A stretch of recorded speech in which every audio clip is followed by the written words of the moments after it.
There is an excitement when approaching an island for the first time on the ferry. You can feel it. Everyone scampers to the edge of the ferry to get the first view of the island that they're going to have their new adventure on. So Sifnos is the island, and I will say with great gratitude that not all of the islands in the Greek islands are inundated with tourists or with people everywhere. So this is clearly a wonderful off the beaten path island to go ahead and explore. There are lots of wonderful small little towns, little fishing villages that are cute, unique, not inundated with people. They've got wonderful beaches everywhere.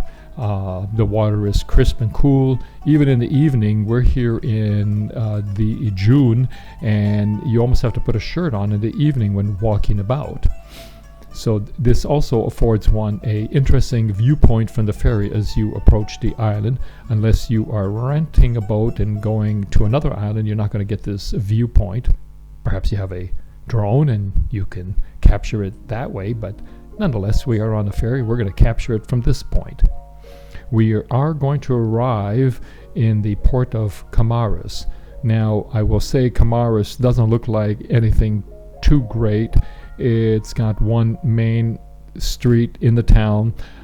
It felt a little busy to me. It doesn't have that really cute little feel that we were looking for, and that's the reason why we didn't stay here. We stayed in a smaller town about 25 minutes from the port.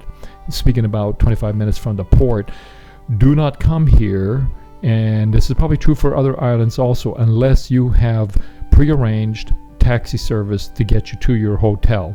Okay, so if you're staying in Kamaras, which is a port in the port, and you're about a 10-15 minute walk to your hotel, not so bad. But if you are a 30-minute drive and you're going to depend on a taxi service to get you to your hotel, you have to prearrange a taxi service, or at minimum get your hotel to prearrange it for you.